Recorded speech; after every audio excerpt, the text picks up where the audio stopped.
अहो महाराजांच्या काळात माईकचा शोध लागला नव्हता, हे ध्वनी क्षेपणाचं तंत्र विकसित झालं नव्हतं. पण जा रायगडावर एखाद्याने सिंहासनाजवळ उभा राहा, दुसऱ्याने नगारखान्याखाली या, नगारखान्याखाली कितीही हळू आवाजात बोला, सिंहासनावर ते स्पष्ट ऐकू येतं.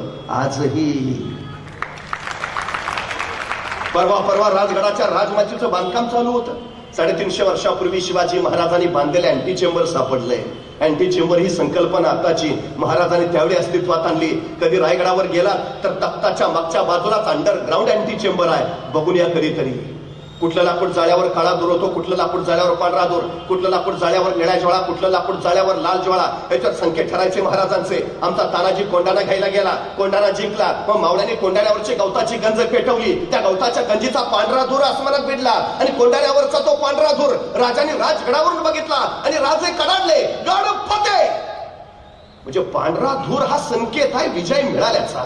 एखाद्या अशुभ बातमी असेल, रायगडावर काळा दूर केला जायचा, रायगडाचा काळा दूर तोरण्यावर दिसायचा, मग तोरण्यावर काळा दूर, तोरण्याचा काळा दूर राजगडावर दिसायचा, मग राजगडावर काळा दूर, राजगडाचा काळा दूर प्रतापगडावर दिसायचा, मग प्रतापगडावर काळा दूर, प्रतापगडाचा काळा दूर पाटणच्या दातेगडावर दिसायचा, मग दातेगडावर काळा दूर, दातेगडाचा काळा दूर प्रचितगडावर दिसायचा, मग प्रचितगडावर काळा दूर, प्रचितगडाचा काळा दूर कोल्हापूरच्या पन्हाळ्यावर दिसायचा, मग पन्हाळ्यावर काळा दूर, पन्हाळ्यावरचा काळा दूर सामनगडावर दिसायचा, मग सामनगडावर काळा दूर, सामनगडाचा काळा दूर रांगण्यावर दिसायचा, मग रांगण्यावर काळा दूर, रांगण्याचा काळा दूर पद्मदुर्गावर दिसायचा, मग पद्मदुर्गावर काळा दूर, पद्मदुर्गाचा काळा दूर सुवर्णदुर्गावर दिसायचा, मग सुवर्णदुर्गावर काळा दूर, सुवर्णदुर्गाचा काळा दूर सिंधुदुर्गावर दिसायचा, मग सिंधुदुर्गावर काळा दूर. महाराष्ट्रातल्या 360 किल्ल्यावर एका तासाच्या आत मेसेज पोहोचायचा.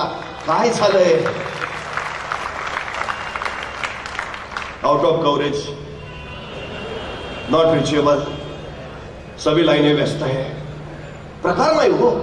हे 350 वर्षापूर्वी अस्तित्वात आलं. 350 वर्षापूर्वी महाराजांनी नुसतं स्वराज्य नाही उभा केलं, अहो कैक नवे प्रयोग केले. महाराजांनी पहिला विचार केला, अरे स्वराज्य उभा राहील, पण त्याचं रक्षण त्याचं काय? विजयी राजचं साम्राज्य नव्हतं, देवगिरीचं यादवाचं साम्राज्य नव्हतं, मग ते का उद्ध्वस्त झालं? परक्यांचे वळवंटे त्यांच्या छताडावर का फिरले? त्यांच्यात शौर्य नव्हतं, त्यांच्यात धैर्य नव्हतं, त्यांच्यात पराक्रम नव्हता, धाडस नव्हतं, साहस नव्हतं, मग का ही मराठा साम्राज्य असताना का गेली? आणि मग महाराजांच्या लक्षात आलं, हे शत्रू आले, हे सगळे दर्यावरनं आले, समुद्रावरनं आले, आमच्या छतडावर थया नाचले आणि पळून परत समुद्रात जाऊन थांबले. आमच्यात शौर्य होतं, धैर्य होतं, धाडस होतं, आम्ही पाठला करत सुसाट सुटलोही, पण समुद्रात फक्त आम्हाला 5 मैल जायलाच परवानगी होती. आमचं धर्मशास्त्र सिंधू बंदीनं आम्हाला रोखून ठेवत होतं. 6व्या मैलावर तुम्ही जायचं नाही. परकीय छतडावर नाचत होते, 7 मैलावर जाऊन उभा राहत होते.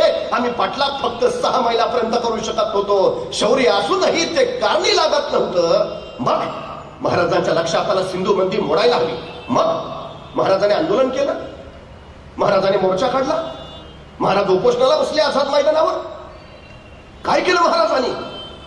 दर्यात कोण जाऊ शकतं? कोळी आगरी भंडारी. महाराजांनी हे सगळे कोळी आगरी भंडारी गोळा केले. दर्यात कोण जाऊ शकतं? मुस्लिम जाऊ शकतात. महाराजांनी दौलत खान दर्या सांगाडला स्वतःसोबत आणि त्यांना सांगितलं, दर्या राखला पाहिजे, या उपर दर्यातनं कुणी आलं नाही पाहिजे.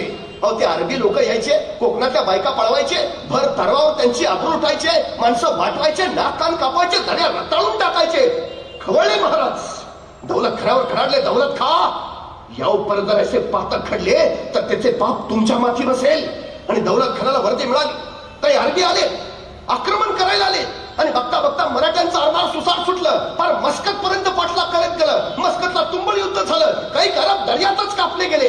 200 अरब जिवंत सापडले. महाराजांच्या सामने पेश केले. मराठी आरमाराचा हा पहिला विजय होता. सम्राट चंद्रगुप्तानंतर हिंदुस्थानात स्वतःच आरमार उभा करणारा पहिला राजा म्हणून आम्हाला शिवाजी महाराजांची नोंद घ्यावी लागते. पहिला आरमार, हिंदवी आरमाराचे जनक छत्रपती शिवाजी महाराज हे 200 अरब महाराजांच्या पुढे पेश केले. महाराजांनी आमच्याच मातीतून आमचीच माती. दौलत खा, आमच्या साताऱ्याच्या जवळ वासोट्याचा किल्ला आहे, व्याघ्रगड सुद्धा म्हणतात त्याला. ऐन डोंगरात आहे, भयान घनगर्द जंगल आहे. म्हणजे डोंगरात जसा भाग दबा धरून बसावा तसा तो व्याघ्रगड इतका भयान. जळवाचं साम्राज्य. डोंगरावरनं प्रवास करावा लागतो, नदीतनं जावं लागतं, मग केव्हा तरी तो व्याघ्रगड दिसतो. जाणं सोपं नाही हो. दिवसा ढवळ्या सूर्य जमिनीवर पोचत नाही. माणसाची बात सोडा, पाखरही तिकडे फिरकत नाही. परवा पुण्यातली 4-5 पोरं फिरायला गेली होती. हेलिकॉप्टरनं शोधावी लागली. एखाद्याला गायब करायचं असेल तिकडं नेऊन सोडा. इतका भयान आहे तो अजूनही. त्या काळात कसा असेल? महाराजांनी सांगितलं या 200 अरबांना त्या वासोट्याच्या किल्ल्यावर नेऊन ठेवा. यांना इतकं मारा, इतकं मारा, इतकं मारा, हे मेले नाही पाहिजेत बस. आणि त्या 200 अरबांना मराठे नुसते मारत होते. इतके मारत होते, इतके मारत होते, फक्त मरूच देत नव्हते. त्या आठवड्यातच इतके सुजलेले एकमेकांनाच ओळखेनात. तो आमच्यातलाच का? इतके मारले. महिनाभरानंतर महाराजांनी सांगितलं आता हे सुजलेले 200 अरब त्यांच्या जहाजात पाचवा आणि त्या त्यांच्या देशात पाठवून. पण कोंडाचेला काही पटेना. तो म्हटला महाराज सोडायचं होतं तर धरलं कशाला? जाऊ दे रे, पण जाऊ दे रे. आदेश होता महाराजांचा. हे सुजलेले 200 अरब त्यांच्या जहाजात बसवले, दिले त्यांच्या देशात पाठवून. पण कोंडाचेच्या डोक्यातला काही प्रश्न जाईना. त्यांनी महाराजांना परत विचारलं महाराज सोडायचं होतं तर धरलं कशाला? मग महाराज म्हणले कोंडाजी आता हे सुजलेले त्यांच्या देशात जातील, त्यांच्या प्रांतात पोचतील, त्यांच्या गावी येतील, त्यांच्या घरापुढे उभा राहतील, दार ठोठावतील, त्यांच्या बायका दार उघडतील, दारात यांना पाहतील आणि म्हणतील आमचे हे घरात नाहीत, नंतर या. यांच्या बायका यांना ओळखायच्या नाहीत कोंडाजी. आणि उद्या चुकून जर कुणी तिरक्या नजरनं महाराष्ट्राकडे निघाला, पहिला हा आडवा जाईल. कुठे निघाला? महाराष्ट्रात नको जाऊ, महाराष्ट्रात नको जाऊ. भयानक आहे तो राजा. आमची काय हालत केली माहितीये ना, नको जाऊ. ताप नाही परत माझ्या महाराष्ट्राकडे तिरक्या नजरनं कुणी बघायची. महाराजांनी दहशत बसवली. कुणी नाही परत दर्यावर, एकही आक्रमण नाही. त्याच्यानंतर आक्रमण झालं फक्त आता 26/11ला. 350 वर्षापूर्वी महाराजांनी सांगितलं महाराष्ट्राला धोका जमिनीवरनं नाही, महाराष्ट्राला धोका समुद्रावरनं आहे. 26/11चा दहशतवादी हल्ला झाला. मग आम्हाला कळालं महाराज म्हणत होते ते खरं होतं. पण काय गेली 350 वर्ष आम्ही महाराज फक्त डोक्यावर घेऊनच नाचत बसलो. आम्ही महाराज डोक्यात कधी घातलेच नाहीत. डोक्यावरून मिरवण्यापेक्षा डोक्यात जर महाराज घातले असते तर 26/11चा दहशतवादी हल्ला सुद्धा रोखता आला असता. हे 350 वर्षापूर्वी केलं महाराजांनी. पण महाराजांना त्यावेळी जाणीव आहे जी माणसं दुसऱ्याच्या खांद्यावर उभा असतात ती केव्हाही ढासळतात, पण जी माणसं स्वतःच्या पायावर उभा असतात त्यांना कोसळण्याचा धोका नसतो. स्वराज्य उभा करायचा आहे पण स्वतःच्या पायावर उभा केलं पाहिजे. अहो तत्कालीन काळात जहाजं इंग्रजांकडनं घ्यावी लागायची, तोफा पोर्तुगीजांकडनं घ्याव्या लागायच्या, दारूगोळा डचांकडनं घ्यावा लागायचा. आणि त्यांनी जर देणं बंद केलं तर परिस्थिती कधी उद्भवू शकते. महाराजांनी त्याचा विचार केला. महाराजांनी कुडाळ डिचोलीला दारूगोळ्याचे कारखाने काढले. रत्नागिरी जिल्ह्यातल्या विजयदुर्गला जहाज बांधायचा कारखाना काढला आणि मुंबई जवळच्या कल्याणला आरमाराची गोदी काढली. स्वराज्यात स्वतःची शस्त्र बनवण्यासाठी स्वयंपूर्ण झालं. अहो महाराजांची गलबत त्यावेळी दरी असायची, पण त्या गलबतात वजनदार तोफा ठेवल्या की त्या वजनानं ती जहाज दचमळायची. जहाज दचमळ की नेम चुकायचा, उपयोग नव्हता. आणि तोफेचा गोळा पुढे सुटला, दाब मागं पडला की जहाज पाण्यात पडायचं. महाराज विचार करायला लागले काहीतरी केलं पाहिजे. आणि अखेर महाराजांनी विचार केला. महाराज इथं कल्याणच्या कारखान्यात आले, सगळ्या कामगारांना गोळा केलं. मी सांगतो तसं जहाज तयार करा, मी सांगतो तसं. आणि महाराजांनी सांगितलं असं असं असं आणि तसं तसं जहाज तयार झालं. तत्कालीन काळात पाण्यावर अत्यंत जलद गतीनं पडणार, किती ओझं ठेवलं तरी पाण्यात न डचमळणार, तोफ्याचा गोळा पुढे सुटला, दाब मागं पडला तरी पाण्यात न बुडणार, असं विलक्षण जहाज महाराजांनी तयार केलं. ज्या इंग्रजांकडनं महाराजांना जहाज विकत घ्यावी लागायची त्या इंग्रजांनी महाराजांना पत्र पाठवलं, तुम्ही तयार केलेलं जहाज आम्हाला विकत देता का? जहाजाचं नाव ठेवलं संगमिरी जहाज. ही स्वराज्याची निर्मिती आहे. शिवाय छत्रपतीला दुसरा सृजनशील आणि निर्मितीक्षम राजा झाला नाही, अजिबात नाही. नवनिर्मिती करायला प्रोत्साहन दिलं. नंतर बघा ना शिवाजी महाराजांनी प्रत्येकाला यश कशात आहे स्वराज्याचं. या स्वराज्यात प्रत्येक जण सामील झाला. जोपर्यंत जनता तुमच्या सोबत नसते तुम्हाला राज्य करता येत नाही. असं सरकार लोकप्रिय असू शकत नाही. सरकार लोकप्रिय तेव्हा होतं तर जनतेला ते सरकार आपलं वाटतं. महाराजांनी ते केलं. वचननामा काय स्वराज्याचा? रस्ते नीट करतो, भारनियमन बंद करतो, बेरोजगारी हटवतो. काय महाराजांच्या स्वराज्याचा वचननामा काय? सर्वांस पोटास लावणे आहे बास. 18 पकड जातीची 12 बुद्धिधराची सारी, सुतार लोहार चांबार दहावी जोशी गुरववाणी मुलानी सारी मारी धनगर कोळी आगरी भंडारी सगळी.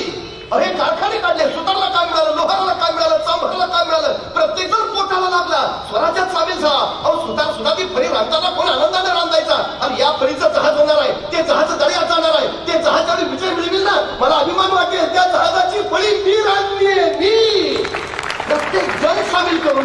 प्रत्येक जण स्वराज्याचं यश याच्यात आहे आणि त्याच्यापेक्षा महाराजांनी प्रत्येकाला जबाबदारी दिली. ही जबाबदारी तुझी. शिवकाळ हा जगातला एकमेव असा इतिहास आहे ज्या इतिहासात तुम्हाला कुणी जबाबदारी टाळतानाच दिसत नाही. एकदा दिली ना दिली बस, परत बघायचं नाही त्याच्याकडे. तो काम पूर्ण करणारच कोण विश्वास होता. आणि मावळ्याने तो राखलाही होता. मावळ्यापासून भावळ्यापर्यंत आणि सरदारापासून शिलेदारापर्यंत तुम्हाला एकही असा भेटणार नाही की ज्यानं जबाबदारी टाळली. अजिबात. अहो बघा ना, आमच्या तानाजीनं पोराचं लग्न काढलंय. पत्रिका द्यायला तो महाराजांकडे गेला. महाराजांना म्हणाला, राज रायबाच्या लग्नाला यायचं बरं का. मात्र राजांची नजर आहे कोंढाण्यावर आणि कोंढाण्याकडे पाहता पाहता राजे तानाजीला म्हणाले, ताना कोंढाणा घ्यायचं म्हणे आहे रे. तसा सर्दी सुटला तानाजी. आता त्या पत्रिका फेकल्या. राजा आधी लगेच कोंढाण्याचं पण रायबाचं आणि पोराचं लग्न टाकून तानाजी कोंढाण्याचं लग्न करायला गेला. गेला गेला गेला असा गेला की रायबाचं लग्न करायला परत आलाच नाही. मला राऊंड राऊंड प्रश्न पडतो, त्या तानाजीच्या जागी आजचा तानाजी असता तर नाही तिने पोराचं लगीन काढावा. पत्रिका द्यायला तो महाराजांकडे जावा आणि महाराजांनी म्हणावा, ताना कोंढाणा घ्यायचं म्हणे आहे रे. सर्दी सुटला असता तानाजी. बोलता काय राजा, पोराचं लगीन काढले राव. पुन्हा ते लगीन सराय हो की परत फरक आहे. नंतर पन्हाळगडाच्या वेड्यातनं राजा निसटले. बाजी प्रभू सिद्धोजीनाथ निंबाळकर सोबत आहेत. राजे पुण्याला गजखिंडीत आले आणि त्याच वेळी वार्ता मिळाली शत्रू पाठलागावर आहे. राजाने बाजी प्रभूंना सांगितलं, बाजी खिंड तुम्ही लढवा. काय मोजक्या जमोनिशा मी पुढे जातो, तोपर्यंत बाजी खिंड तुम्ही लढवा. सगळी जबाबदारी बाजीवर. पण थोडी बाजी असं नाही म्हटले, राज सकाळपासून अंगात जरा कणकणच आहे. बाकी दुसरं कोण सापडतंय काय, परत आहेच की नाही. जबाबदारी टाळली नाही, शिर तुटलं. पण बाजीचं धड तलवार फिरवत राहिलं. जबाबदारी पाळणं याला म्हणतात. हल्ली आमच्याकडे जबाबदारी टाळणं याच्याशिवाय दुसरा उद्योग नाही. बघा ना, या देशाच्या लोकशाहीनं 18 वर्षानंतर आम्हाला मतदानाचा मूलभूत अधिकार दिला. आमची जबाबदारी आहे देशाच्या विकासासाठी चांगली माणसं सत्तेत यावी यासाठी आम्ही मतदान करावं. जबाबदारी आमची. किती टक्के जबाबदारी पार पाडतो? किती टक्के मतदान होतं आमच्याकडं? 30%, 35%, 40%, 45%, 50%, 55%. डोक्यावरनं पाणी 60%. म्हणजे 40% लोक आपला मतदानाचा मूलभूत अधिकार बजावत नाही.